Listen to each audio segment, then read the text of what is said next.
Hello students, क्या आप जानते हैं कि VSEPR थ्योरी क्या है और ये थ्योरी क्यों प्रपोज की गई थी और आज हम केमिस्ट्री में उसे किस तरह से इस्तेमाल करते हैं। मैं राजीव शर्मा फ्रॉम myetutors.com आपके लिए VSEPR थ्योरी के साथ एसोसिएटेड कंसेप्ट्स इस एपिसोड में डिस्कस कर रहा हूं।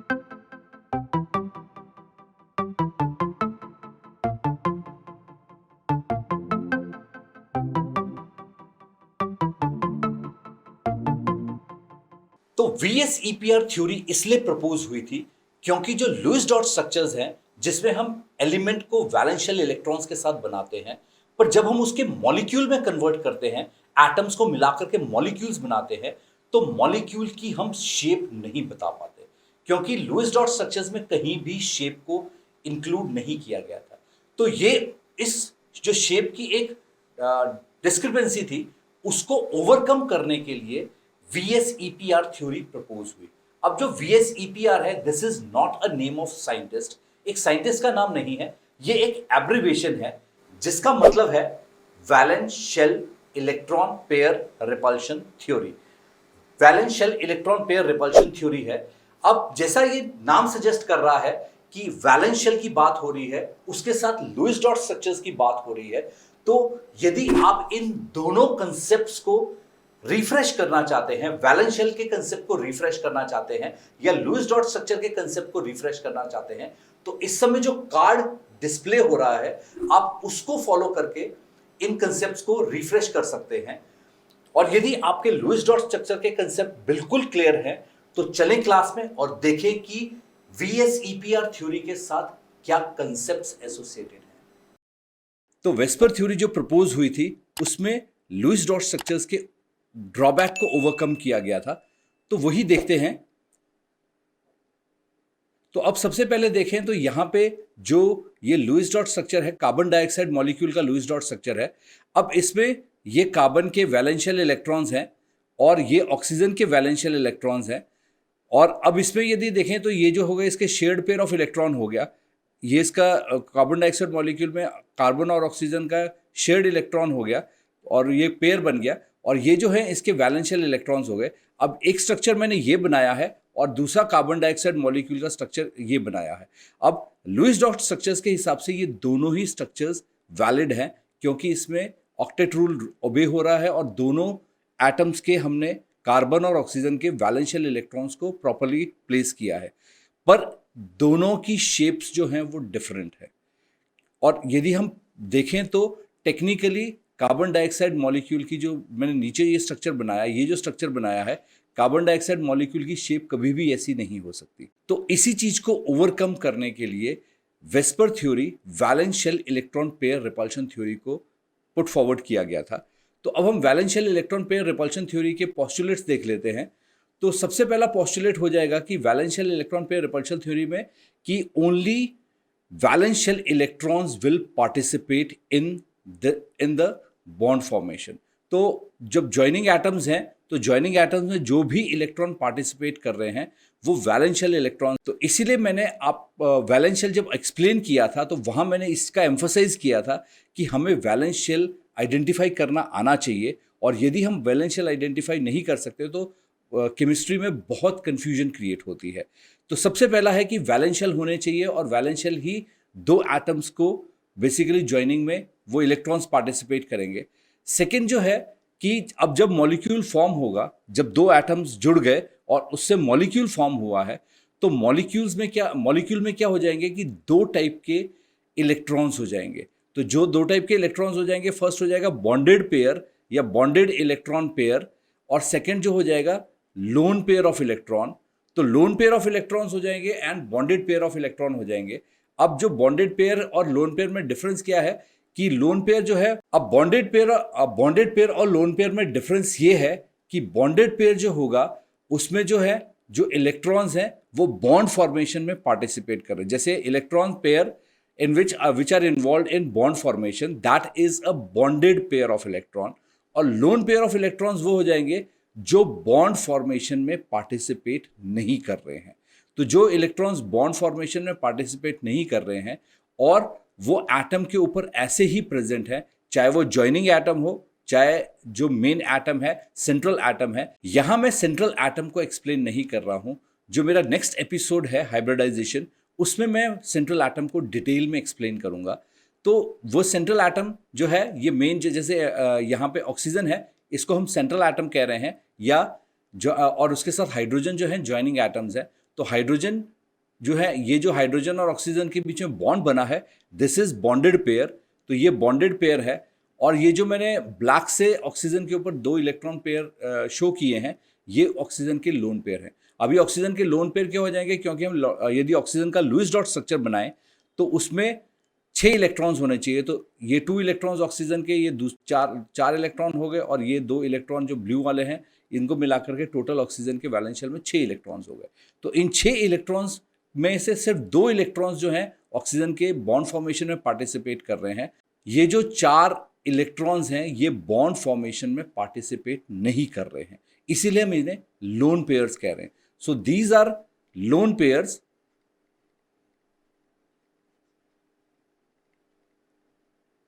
और ये जो है, दीज आर बॉन्डेड पेयर।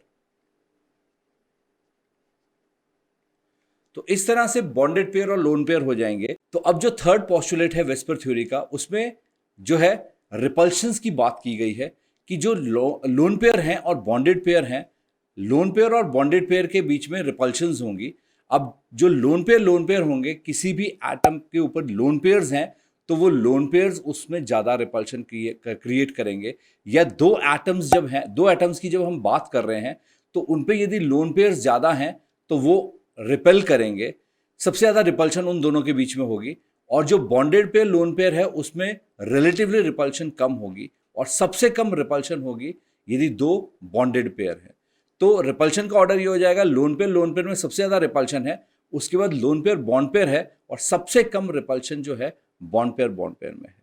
तो अब हम देखते हैं कि किस तरह से इसके बेसिस पे ये जो रिपल्शन है, इस रिपल्शन के बेसिस पे हम किस तरह से स्ट्रक्चर्स बना सकते हैं, डिफरेंट मॉलिक्यूल्स की शेप्स को डिसाइड कर सकते हैं।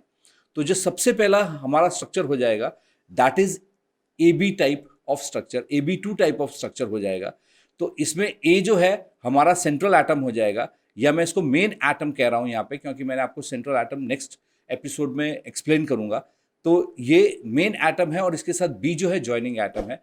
तो ये A मेन एटम हो गया, B इसके साथ ज्वाइनिंग एटम्स हो गए, और ये जो है एक बॉन्डेड पेयर हो गया, ये दूसरा बॉन्डेड पेयर हो गया, क्योंकि इसमें A अपना एक इलेक्ट्रॉन शेयर कर रहा है और B भी अपना एक इलेक्ट्रॉन उसके साथ शेयर कर रहा है। तो ये जो शेप हो जाएगी, अब ये शेप हम बोलेंगे लीनियर, क्योंकि यहाँ से यदि मैं एक लाइन ड्रॉ करूँ तो ये लाइन के ऊपर पूरे एटम्स एग्जिस्ट कर रहे हैं। क्योंकि लाइन के ऊपर एटम एग्जिस्ट कर रहे हैं, इसीलिए हम इसकी शेप बोल देंगे it is linear in shape. और जो ये बॉन्ड एंगल होगा, इस बॉन्डेड पेयर से इस बॉन्डेड पेयर के बीच में यदि हम एंगल देखें, सो इट इज 180 डिग्रीज। तो क्योंकि ये एंगल 180 डिग्रीज है, इसीलिए हम इसको बेसिकली लीनियर शेप बोल रहे हैं। और ये लीनियर इसलिए बन रही है क्योंकि जो दोनों बॉन्डेड पेयर में रिपल्शन लीस्ट क्यों होगी, जब वो 180 पे आ जाएंगे। जैसे ही 180 से हम एंगल किसी भी डायरेक्शन में कम करेंगे, तो क्या हो जाएगा, उनमें रिपल्शन इंक्रीज करनी शुरू हो जाएगी। और रिपल्शन इंक्रीज करने की वजह से क्या हो जाएगा कि जो मॉलिक्यूल है उसकी स्टेबिलिटी कम हो जाएगी। तो इस तरह से हो जाएगा। जैसे मैंने ये एक एग्जांपल दिया है, बेरिलियम हाइड्राइड का एग्जांपल है। तो इसमें बेरिलियम के 2 वैलेंशियल इलेक्ट्रॉन्स हैं, और वो हाइड्रोजन के साथ शेयर कर रहे हैं, और इस तरीके से ये एक लीनियर स्ट्रक्चर बन रहा है। ये लीनियर स्ट्रक्चर बन रहा है, और इसका बॉन्ड एंगल जो हो रहा है 180 हो जाएगा। और ये डिफरेंट एग्जाम्पल्स हैं, जिसमें हम बेरिलियम फ्लोराइड जो है वो भी कार्बन डाइऑक्साइड, और बेरिलियम क्लोराइड, ये चारों मॉलिक्यूल्स जो है सेम स्ट्रक्चर फॉर्म करेंगे। अब नेक्स्ट स्ट्रक्चर देखें तो नेक्स्ट जो है AB3 टाइप हो जाएगा। अब AB3 टाइप का जो फर्स्ट मॉलिक्यूल हो जाएगा कि A जो है मेन एटम है, B उसके साथ 3 ज्वाइनिंग एटम्स हैं, और यदि उसका हम शेप देखें तो इस तरह से हो जाएगा। अब इसमें 3 हमारे पास बॉन्डेड पेयर्स हैं। अब ये 3 बॉन्डेड पेयर्स हैं यहाँ पे। अब 3 बॉन्डेड पेयर होने के कारण क्या हो रहा है कि जैसे एक ये बॉन्डेड पेयर हो गया, दूसरा बॉन्डेड पेयर हो गया, और ये तीसरा बॉन्डेड पेयर है। अब ये क्योंकि ये 2 डायमेंशन में ही है, ये 2 डायमेंशन में है हमारे पास, तो 2 डायमेंशन में मिनिमम रिपल्शन बॉन्डेड पेयर्स के बीच में तब होगी जब ये 120 डिग्रीज के एंगल पे आ जाएंगे। 120 डिग्रीज के एंगल पे इनके बीच में मिनिमम रिपल्शन हो जाएगी। तो इसीलिए जो ये स्ट्रक्चर हो जाएगा ये ट्राइगोनल प्लेनर स्ट्रक्चर है। ये ट्राइगोनल प्लेनर हो जाएगा और इसका जो बॉन्ड एंगल हो जाएगा 120 हो जाएगा। तो नेक्स्ट जो है that is AB2L type. AB2L में जो है, अब यहां पे जो L का मतलब है that is L means lone pairs. तो अब हम इसमें देख रहे हैं कि दो बॉन्डेड पेयर हैं हमारे पास। ए एटम जो हमारा मेन एटम है उसके साथ जो है दो बॉन्डेड पेयर हैं और एक लोन पेयर है। तो यहां पे इसका एग्जांपल देखें तो एग्जांपल ये हो जाएगा कि जिस तरह से ये देख हमने यहां पे ये दो बॉन्डेड पेयर हैं हमारे पास और ये जो है ये हमारे पास एक लोन पेयर हो जाएगा। तो ए एटम के ऊपर एक लोन पेयर एग्जिस्ट कर रहा है और बॉन्डेड पेयर है। अब ये लोन पेयर क्या होगा कि ये सेम स्ट्रक्चर 2 डायमेंशन में है, पर ये यहां से लोन पेयर जो है इसको रिपेल करेगा क्योंकि लोन पेयर बॉन्ड पेयर में रिपल्शन ज्यादा होनी चाहिए। वैसे यहां से भी लोन पेयर बॉन्ड पेयर में रिपल्शन ज्यादा होनी चाहिए। तो ये दोनों साइड से इसको रिपेल करेगा और बॉन्ड पेयर के बीच में रिपल्शन कम है, इसीलिए ये दोनों बॉन्ड पेयर जो है ज्यादा क्लोज आ जाएंगे। तो इसीलिए इसका स्ट्रक्चर हम बोल रहे हैं इट इज बेंट शेप। तो बेंट शेप का स्ट्रक्चर बन जाएगा। यहां एंगल बॉन्ड पेयर्स के बीच में लेस देन 120 हो जाएगा और इसका एग्जाम्पल हो जाएगा सल्फर डाइऑक्साइड। अब मैंने ये सल्फर डाइऑक्साइड का लुईस डॉट स्ट्रक्चर बनाया है। अब सल्फर के ऊपर जो है 6 वैलेंशियल इलेक्ट्रॉन्स है, तो 2, 4 एंड 6 वैलेंशियल इलेक्ट्रॉन्स। और सिमिलरली ऑक्सीजन के ऊपर भी 6 वैलेंशियल इलेक्ट्रॉन्स है। तो अब यहाँ पे इस तरह से हो जाएगा। अब इसमें क्या हो रहा है कि ये जो लोन पेयर है ये यहाँ से इसको रिपेल कर रहा है, वैसे ये लोन पेयर इसको भी रिपेल कर रहा है इस साइड से बॉन्डेड पेयर को। तो ये जो बॉन्डेड पेयर के बीच में एंगल हो जाएगा it would be less than 120 degrees. तो इस तरह से हम इसको बेंट शेप में कहेंगे। अब हम नेक्स्ट एग्जांपल देखें तो जो नेक्स्ट टाइप का मॉलिक्यूल हो जाएगा that is AB4 type of molecule. और AB4 टाइप में जो फर्स्ट मॉलिक्यूल हम सिर्फ AB4 ले रहे हैं, मींस यहाँ पे जो मॉलिक्यूल ले रहे हैं ए एटम जो हमारा मेन एटम है उसके ऊपर कोई भी लोन पेयर नहीं एग्जिस्ट कर रहे हैं। तो उसका जो शेप आ जाएगी वो इस तरीके से हो जाएगी। अब ये जो शेप है हम इस शेप को 3 डायमेंशन में देख रहे हैं क्योंकि हमारे पास 3 डायमेंशंस अवेलेबल हैं। और यदि हम इसको 2 डायमेंशन में ही बनाते हैं तो AB4 जो हमारे पास स्ट्रक्चर आ जाएगा वो इस तरह से आ जाएगा और ये एंगल जो होगा सिर्फ 90 डिग्रीज का होगा। तो इससे पहले जो हमने AB3 टाइप बनाया है उसमें एंगल 120 है और वो मिनिमम रिपल्शन हम कह रहे थे कि उसमें मिनिमम है। तो 120 से यदि हम एंगल और कम करेंगे तो बॉन्डेड पेयर में रिपल्शन इंक्रीज कर जाएगी। अब क्योंकि बॉन्डेड पेयर में रिपल्शन इंक्रीज कर जाएगी तो AB4 2 डायमेंशन में स्टेबल नहीं होगा। तो इसीलिए हम इसको 3 डायमेंशन में ड्रॉ करते हैं और ये 3 डायमेंशन में इस तरह से आ जाएगा। तो अब ये जो इसमें बॉन्ड एंगल हो जाएगा, इसका जो ये बॉन्ड एंगल है बिटवीन बॉन्डेड पेयर्स, तो इसमें ये 4 बॉन्डेड पेयर्स हैं। ये फर्स्ट बॉन्डेड पेयर है, ये सेकेंड बॉन्डेड पेयर है, ये थर्ड बॉन्डेड पेयर है और ये फोर्थ बॉन्डेड पेयर है। और इसके बीच में जो एंगल है this is 109 degrees and 28 minutes, या इसको हम ये भी कह सकते हैं कि 109 डिग्रीज 109.5 डिग्रीज भी कह सकते हैं क्योंकि 30 मिनट्स इज 0.5 डिग्री, तो उसके हिसाब से हम इसको ऐसे भी कह सकते हैं। और ये जो स्ट्रक्चर हो जाएगा it would be a tetrahedral structure. तो ये टेट्राहेड्रल स्ट्रक्चर आ जाएगा और इसका बॉन्ड एंगल ये हो जाएगा। और इसके जो एग्जांपल्स हैं दैट इज मीथेन, इथेन या एंड SiH4। तो ये डिफरेंट कंपाउंड्स हो जाएंगे जो AB4 टाइप मॉलिक्यूल में एग्जिस्ट करें। अब नेक्स्ट हम एग्जांपल देखें तो इसमें हमारे पास जो है AB3L है। अब इस AB3L मॉलिक्यूल में जो L है that is same lone pairs. तो लोन पेयर है। अब यहां पे जो है हमारे पास 3 बॉन्डेड पेयर हैं और एक लोन पेयर है। तो हम इस जो हमारे पास ए एटम है उसके ऊपर एक लोन पेयर एग्जिस्ट कर रहा है, ये लोन पेयर है और उसके साथ एक बॉन्डेड पेयर, दूसरा बॉन्डेड पेयर और तीसरा बॉन्डेड पेयर, तो 3 बॉन्डेड पेयर हो जाएंगे। अब इसमें क्या हो रहा है कि ये सेम 3 डायमेंशन में स्ट्रक्चर है पर जो एक यहाँ पे 3 डायमेंशन में वो लोन पेयर एग्जिस्ट कर रहा है। अब ये लोन पेयर के एग्जिस्टेंस के कारण क्या हो रहा है कि ये जो है इस बॉन्डेड पेयर को रिपेल करेगा, ये इस बॉन्डेड पेयर को रिपेल करेगा और ये इस बॉन्डेड पेयर को भी रिपेल करेगा। ये तीनों बॉन्डेड पेयर को रिपेल करेगा। अब क्योंकि ये तीनों बॉन्डेड पेयर को रिपेल कर रहा है तो रिपल्शन के कारण क्या हो रहा है कि जो इसमें बॉन्डेड पेयर्स में है वो बॉन्ड एंगल डिक्रीज कर जाएगा और ये बॉन्डेड पेयर का बॉन्ड एंगल डिक्रीज करके 107 आ जाएगा। मैक्सिमम 107 हो सकता है या उससे डिक्रीज करता जाएगा। और हम अब इसको देखें तो इस शेप को हम कहेंगे it is a pyramidal shape. तो ये पिरामिडल शेप हो जाएगी और इसमें जो एग्जाम्पल्स हो जाएंगे that is NH3 and PH3। तो this is a pyramidal shape, ये पिरामिडल शेप आ जाएगी। It is like a pyramid and on the top of this pyramid यहाँ पे लोन पेयर ऑफ इलेक्ट्रॉन्स है और इस तरह से एग्जिस्ट कर रहे हैं। तो इसको हम पिरामिडल शेप बोलेंगे या इसको स्पेसिफिकली हम ये भी कह सकते हैं it is trigonal pyramidal. Trigonal pyramidal shape आ जाएगी इसकी। तो ये है AB3L टाइप ऑफ मॉलिक्यूल। तो ये अब जो मॉलिक्यूल है हमारे पास AB2L2, इसमें दो बॉन्डेड पेयर हैं, दो लोन पेयर हैं, और जो हमारा A एटम है उसके ऊपर दो लोन पेयर्स एग्जिस्ट कर रहे हैं और ये दो बॉन्डेड पेयर एग्जिस्ट कर रहे हैं। तो अब इसमें सेम वही होगा कि जो बॉन्डेड पेयर्स हैं वो रिपेल करेंगे, बॉन्डेड पेयर रिपेल करेंगे फ्रॉम बोथ द साइड्स। और जब बोथ द साइड से और बॉन्डेड पेयर में रिपल्शन ज़्यादा है, इन दोनों में रिपल्शन ज़्यादा है, इसके कारण क्या है कि बॉन्डेड पेयर जो है वो लोन पेयर्स को ज़्यादा रिपेल करेंगे। तो लोन पेयर्स का बॉन्ड एंगल और डिक्रीज हो जाएगा और ये जो एंगल आ जाएगा 104 डिग्रीज आ जाएगा और ये शेप को हम एंगुलर शेप कहेंगे। और इसमें जो एग्जाम्पल्स हो जाएंगे वो H2O एंड H2S। तो ये इसके एग्जाम्पल्स हो जाएंगे। अब नेक्स्ट जो हमारे पास मॉलिक्यूल आ जाएगा वो है AB5 टाइप। अब इसमें जो A एटम है वो मैक्सिमम 5 बॉन्डेड पेयर्स हो सकते हैं उसके पास। तो फर्स्ट एग्जांपल हम देख रहे हैं कि AB5 जिस मॉलिक्यूल जिसमें 5 बॉन्डेड पेयर है।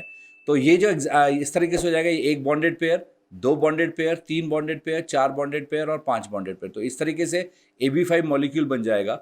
और इसको जब हम इसकी शेप बोलेंगे तो शेप जो हो जाएगी इसकी ट्राइगोनल बाइपिरामिडल शेप हो जाएगी। और अब इसमें दो टाइप के बॉन्ड्स क्रिएट होंगे। ये जो है ये वाला बॉन्ड और ये वाला bond, this is termed as basically axial bonds. ये एक्सियल बॉन्ड्स हो जाएंगे और जो बाकी के तीन बॉन्ड्स बच गए वो इक्वेटोरियल बॉन्ड्स हो जाएंगे। तो इक्वेटोरियल बॉन्ड्स हो जाएंगे ये और ये इक्वेटोरियल बॉन्ड्स हो जाएंगे। तो अब इसमें जो बॉन्ड एंगल हो जाएगा, इक्वेटोरियल बॉन्ड्स का बॉन्ड एंगल जो हो जाएगा 120 डिग्रीज हो जाएगा और एक्सियल बॉन्ड्स का बॉन्ड एंगल जो यहां से हम एक्सियल बॉन्ड्स देख रहे हैं ये दो, ये जो है 90 डिग्रीज इनका बॉन्ड एंगल हो जाएगा और इसका एग्जाम्पल हो जाएगा PCl5।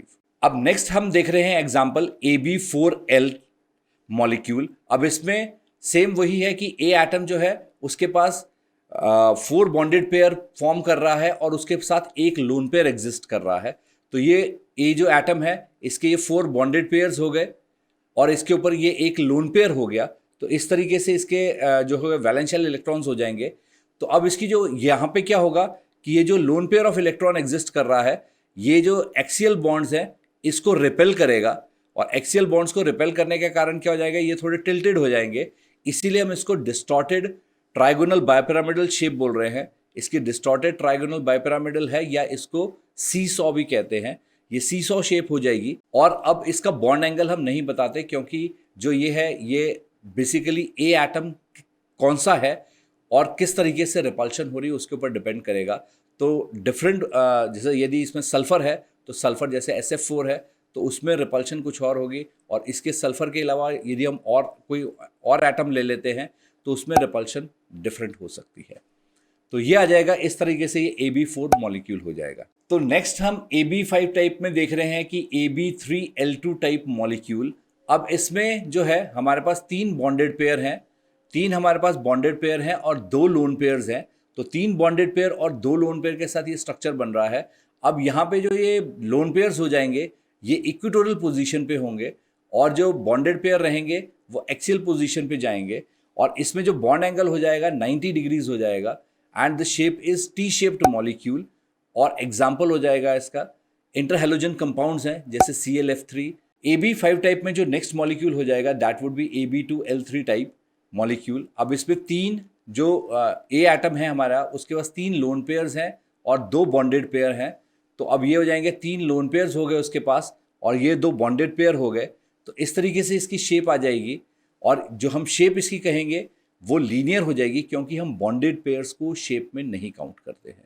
तो इसीलिए ये लीनियर शेप हो जाएगी और इसका जो बॉन्ड एंगल हो जाएगा तो ये लीनियर मॉलिक्यूल है इसलिए बॉन्ड एंगल जो हो जाएगा इट वुड बी 180 डिग्रीज। तो 180 डिग्रीज का हो जाएगा और इसमें जो मॉलिक्यूल आ जाएगा दैट वुड बी XeF2। तो XeF2 मॉलिक्यूल जो हो जाएगा that would be a linear shape molecule. Next type का जो मॉलिक्यूलर स्ट्रक्चर हम देख रहे हैं दैट इज AB6। मीन्स अब यहाँ जो A एटम है उसके वैलेंस शेल में 6 इलेक्ट्रॉन्स हैं और वो 6 इलेक्ट्रॉन्स फर्दर के साथ ज्वाइन कर सकता है। तो AB6 टाइप फर्स्ट मॉलिक्यूल देख रहे हैं। जैसे इसमें A एटम है, इसके वैलेंस शेल में 6 इलेक्ट्रॉन्स हैं और ये 6 बॉन्डेड पेयर फॉर्म कर रहा है। तो ये 6 बॉन्डेड पेयर हो गए इसके। तो ये जो हो जाएगा इसको हम बोलेंगे, इसकी शेप जो हो जाएगी स्क्वायर बायोपिरामिडल हो जाएगी, क्योंकि ये स्क्वायर है और ऊपर और नीचे 2 पिरामिड्स बन सकते हैं, तो स्क्वायर बायोपिरामिडल हो जाएगी। और इसको हम ऑक्टाहेड्रल शेप भी कहते हैं। तो ये ऑक्टाहेड्रल शेप हो जाएगी। इसमें बॉन्ड एंगल जो हो जाएगा वो 90 डिग्रीज का हो जाएगा। ये जितने भी बॉन्ड्स हैं यहाँ पे, ये जितने भी बॉन्ड्स हैं ये सारे 90 डिग्रीज के हैं। और जो इसमें एग्जाम्पल हो जाएगा SF6, सल्फर हेक्साफ्लोराइड जो है इसका एग्जाम्पल है। तो इस तरह से सल्फर हेक्साफ्लोराइड का स्ट्रक्चर बनेगा। तो AB6 टाइप में सेकेंड मॉलिक्यूल देखें तो इट इज AB5L। मीन्स अब हमारे पास जो A एटम है उसके पास 5 उसने बॉन्ड पेयर बनाए हैं और एक वो लोन पेयर एग्जिस्ट कर रहा है उसके ऊपर। तो ये जो है A एटम है, इसके ऊपर ये लोन पेयर है और ये इसके 5 बॉन्डेड पेयर हैं। तो ये 5 बॉन्डेड पेयर के साथ वो बना रहा है, कंपाउंड बना रहा है। तो ये जो स्ट्रक्चर बनेगा ये डिस्टॉर्टेड ऑक्टाहेड्रल हो जाएगा। और ये जो A एटम है इस जो प्लेन है, प्लेन से स्लाइटली अबव होगा, इसलिए इसको डिस्टॉर्टेड ऑक्टाहेड्रल बोल रहे हैं। और ये इस तरह से एग्जिस्ट करेगा। और इसमें जो एग्जाम्पल हो जाएगा, क्योंकि डिस्टॉर्टेड स्ट्रक्चर्स का हम बॉन्ड एंगल नहीं बताते हैं, तो XeOF4 जो हो जाएगा इसका एग्जाम्पल हो जाएगा। ये हैं डिफरेंट टाइप्स के स्ट्रक्चर्स फॉर्म हो सकते हैं। और मैंने यहाँ पे जो कंसिडर किया है वो जो एटम्स A एटम है जो 6 मैक्सिमम बॉन्ड पेयर्स बना सकता है वहां तक कंसिडर किया है। ये है VSEPR थ्योरी के साथ एसोसिएटेड कंसेप्ट्स। यदि आप अपनी केमिस्ट्री को बेटर करना चाहते हैं और प्रैक्टिस मटेरियल ढूंढ रहे हैं तो नीचे डिस्क्रिप्शन बॉक्स में लिंक है, उसे फॉलो करके आप PDF practice material, online subjective test, online objective test, notes और मॉक टेस्ट को एक्सेस कर सकते हैं। यदि अभी तक आपने मेरे इस चैनल को सब्सक्राइब नहीं किया है तो do consider subscribing my channel and don't forget to hit the bell icon. आप मुझे डिफरेंट सोशल प्लेटफॉर्म्स पे भी फॉलो कर सकते हैं। And this is Rajeev Sharma signing off and thanks for watching this episode.